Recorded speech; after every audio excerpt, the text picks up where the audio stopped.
Welcome back to the podcast. On Monday, we took a look at what distinguishes our lives from the lives of non-Christians around us. There in APJ 1858, we touched on spiritual gifts a little bit.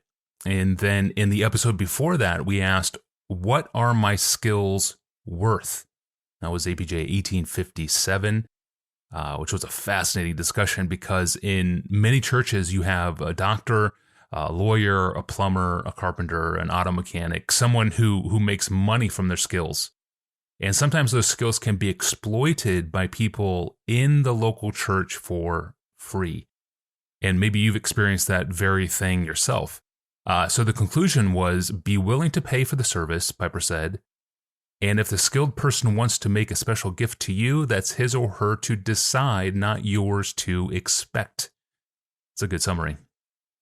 So if skilled Christians in the church share the same skills you will find among non-Christians outside the church, what makes a spiritual gift spiritual? Because as we'll hear today, many unbelievers have great abilities to lead and administrate and teach, but those gifts are not automatically spiritual gifts, obviously. So what makes a spiritual gift spiritual? In a sermon, Pastor John turned to Paul's testimony in Romans 1 for the answer. There Paul writes, quote, "For I long to see you, the church in Rome, that I may impart to you some spiritual gift to strengthen you, that is, that we may be mutually encouraged by each other's faith, both yours and mine." That's Romans 1, verses 11 to 12. Here's Pastor John to unpack it and to apply it. So the basic problem is becoming the kind of person who wakes up in the morning and thanks God for life and for salvation, and then says, "Lord, oh, how I want to strengthen people's faith today at work. Lord, let me come to the end of this day and be able to look back and say, somebody has more confidence in your promises today because I crossed their path. Somebody is more happy in your grace because I crossed their path."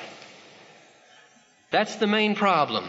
Waking up and being that kind of person. And the reason I say that's the basic problem and not the discovery of spiritual gifts is because if there were 550 people in this church waking up and saying that and praying that and meaning that, the Holy Spirit would not leave you frustrated in finding ways to do that. He will not let a person whose heart is earnestly desirous of building other people up go without building them up. He will help you find those ways, and the finding of those ways will be the discovering of your gifts. It doesn't matter whether you can find a name for it or not. So let's apply ourselves to becoming the kind of people who more and more long to build up each other's faith, to make each other happier in the Lord, to make each other more confident in His promises. Now, next verse. Really interesting insights that come from comparing these two verses. Verse 12. Paul restates verse 11 in different words. That's what you do when you start a sentence with "that is." You're restating what you just said. "I want to strengthen you by my spiritual gift. That is, I want us to mutually encourage or be mutually encouraged by each other's faith, both yours and mine."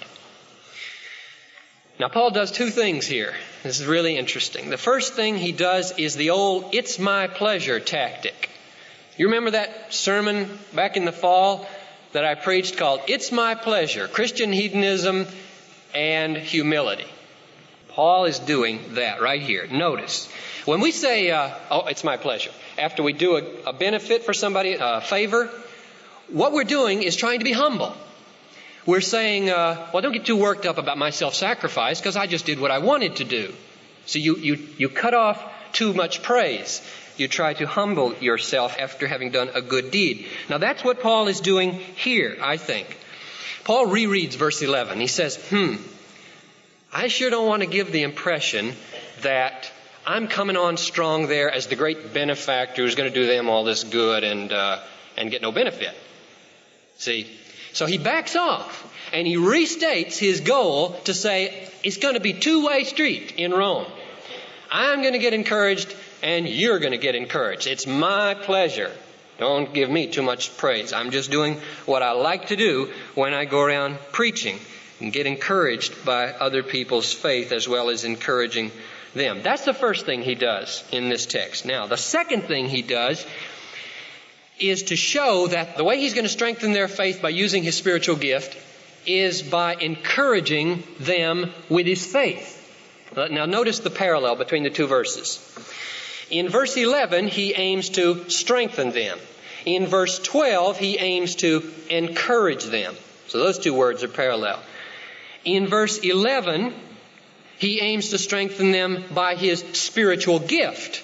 In verse 12, he aims to encourage them by his faith. Now, I think you can draw the conclusion, therefore, this definition of spiritual gifts. A spiritual gift is an expression of faith that aims to strengthen faith.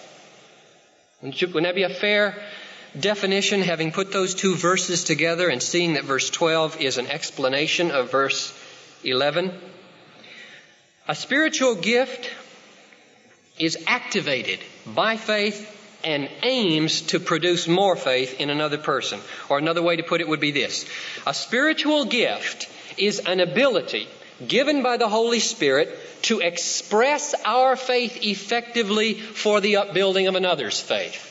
That's what a spiritual gift is, I think, from these two verses. Now, that to me is very helpful because it helps me distinguish and keep separate natural abilities and spiritual gifts. They aren't the same. Many unbelievers have great abilities. Administration, teaching, for example, to name a couple. And these are given by God. Everybody has what he has from God, whether they acknowledge it or not.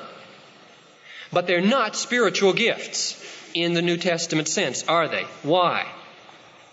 Because they do not come from faith, they're not expressions of faith, and they're not aiming to strengthen faith.